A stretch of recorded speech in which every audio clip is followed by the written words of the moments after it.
Hi, my name is Sherry, and this is Crosspotent, a place where magical people meet. And this is going to be your August horoscope for 2016, August 2016, for your Native American Zodiac. There are big changes coming. This month we have planets moving into new signs, which I will get into in a minute. First I'm going to go through all the planets, and then I will go through some of the major things that are happening this month. We start out with the Sun and the Salmon, the fun-loving Salmon. This energy will last most of the month, and on the 23rd, the Sun's energy will shift into the totem of the Brown Bear. This is a more practical energy. When you think of the brown bear, think of the harvest season. So this is a time of year when the sun is getting more into the harvest, and this will generally be a good time for things along those lines of perhaps a little final touch on the garden and whatever could last through the heat. I'm not sure. My garden's pretty much already burned up with the heat this year. The new moon is on the 2nd. This is going to be a new moon in the sign of the Salmon. This is a new moon, a new beginnings in the Salmon. This would be a very fun-loving new moon. It's time to start fun projects. Excuse me. A time to start maybe things that involve children, things that involve creativity. Anything where you feel you have an audience and you feel you can really let your passions out. This is a great time to start involving yourself in something along those lines. That's on the 2nd. On the 18th of August, we have the full moon in the Otter. Now the Otter is much more, I think the Otter is opposite the Salmon. The Otter loves his community. The Otter believes in the goodness of all humanity and making things better for what they say, a rising tide will rise all boats. And Otter truly believes in lifting all boats with the tide and not leaving anyone behind. They're very philanthropic and charitable in their outlook towards their community and their country and humanity in general. Very wonderful totem for community efforts. This could be a time when full moon is a time of accomplishment and bringing to culmination something possibly in your community or group effort. This would be a great time for that. Mercury is going to go retrograde again. Now Mercury goes retrograde 4 times a year, so don't get too depressed over it. It won't be until the 30th of August, very end of the month. It should last about 3.5 weeks, maybe 4 weeks. Okay, so it's Mercury's in the Brown Bear, which is a very practical sign. Going retrograde, this could mean that practical things get glitches.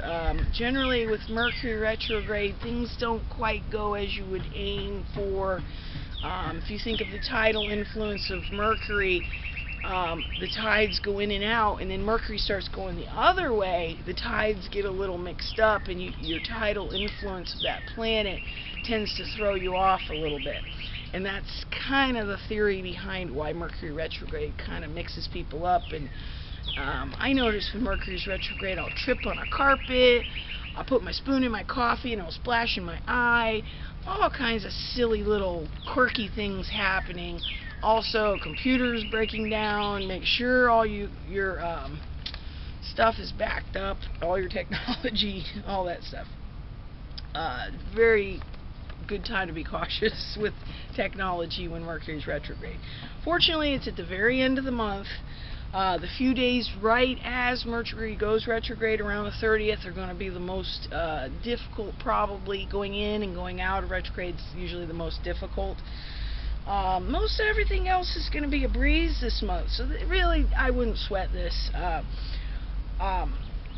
Venus is going to be in the Salmon on the 6th, moves into the Brown Bear, so we're going from a fun-loving type of Venus love energy in the beginning of the month to a lot more practical love.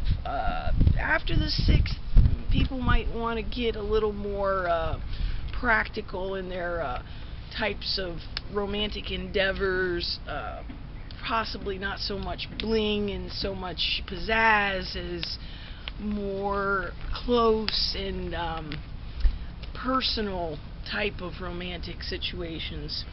Also on the 30th, Venus is zipping along now. It'll go into the Crow. So there's several sign changes for Venus.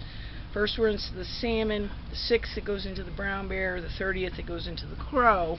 The Crow is a very intellectual sign, very socially magnetic sign, I would say. So Venus is going to have a lot of changes going on this year, this month. Mars starts in the Snake, which is picky and sensitive, but very observant type of totem. Then quickly, right on the 2nd, this is one of the big changes, Mars goes into the totem of the Owl. It was in the Owl for just a bit, and then Mars retrograded through all that. Finally, Mars is going back into the Owl. So we're going to have a feeling of picking back up where we left off after like many months ago. Things will feel like they're going to start moving along again. This is just on the 2nd of August, so this is the very beginning of the month when you're going to start feeling this. The Owl is a free spirit, loves to glide over pastures and explore new fields and creeks and stuff. That's the Owl's heart's desire. So you could find your energies involve a lot more travel, a lot more mind travel, thinking about destinations and envisioning faraway places, perhaps reading about faraway places. Jupiter is in the Brown Bear. Practical is lucky. Jupiter is your planet of luck. The Brown Bear is practical.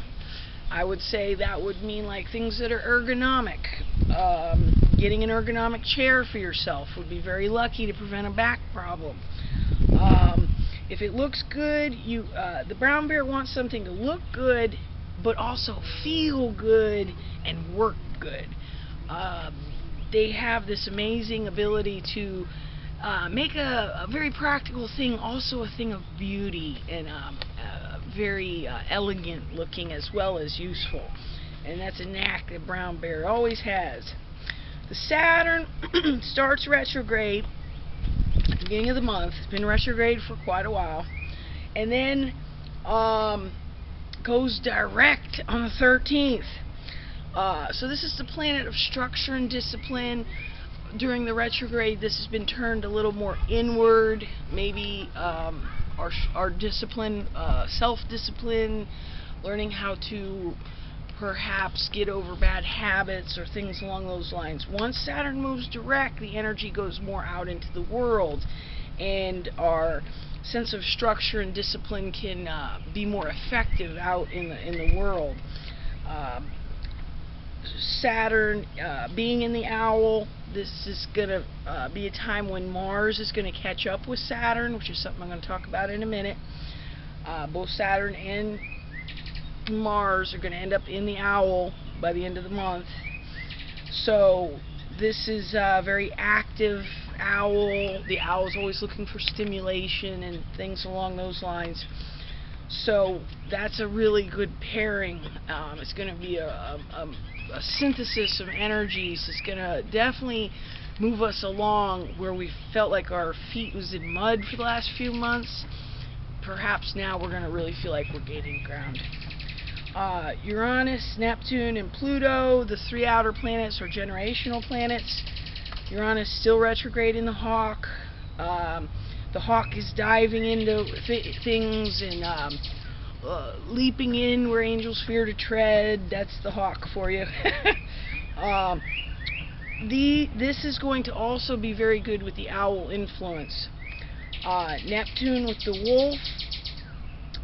The wolf who cannot be caged up and must strive to be self-sufficient. This wolf. This also goes good with the owl energy of expanding your horizons, expanding your mindset, and then Pluto in the sign of the Goose The goose is always aiming for accomplishments. This goes very good with the Jupiter brown bear, Jupiter in the brown bear totem. So these are very harmonious. So you've got Jupiter and Pluto's harmonious. You've got Mars, Saturn, Uranus, Neptune's harmonious. Finally, things are going to feel more harmonious. Like, this is the way it should feel. This is the way things should be. So keep in mind, Saturn and Mars are going to be exactly conjunct on the 24th of August. So once those energies combine, this is a great time to bring together people, perhaps throw a party on the 24th, or have a joining together of diverse cultures. This is a great time to visit a museum, take your kids to the zoo, somewhere that will expand your mind and expand your horizons around the 24th of August. Also, Venus makes a lot of aspects this month. Last month it was the Sun making a bunch of aspects. This month it's Venus. We'll go through them. On the 14th, Venus is opposite Neptune. On the 13th, the day before that, Venus is square Saturn. On the 17th, Venus is trine Pluto. And on the 27th, Venus is conjunct Jupiter. So love is going to have a lot of touchstones this month. An aspect like these will bring a person into your sphere.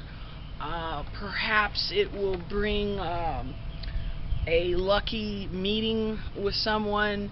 Perhaps it will, especially Venus conjunct Jupiter on the 27th, that's a very wonderful day to meet somebody or go on a blind date or join up with friends, just in general, and celebrate life and celebrate wonderful things of summer. Next month, Jupiter moves into a new sign. There's still big changes happening. You're going to feel a lot more changes in the air over the next few months. And I want to say thank you to my new subscribers. And if you would like to subscribe, it's free. You can click the subscribe button. And I will make sure you get a little email update every time I post a video. And I really look forward to seeing you again next month. Thank you very much.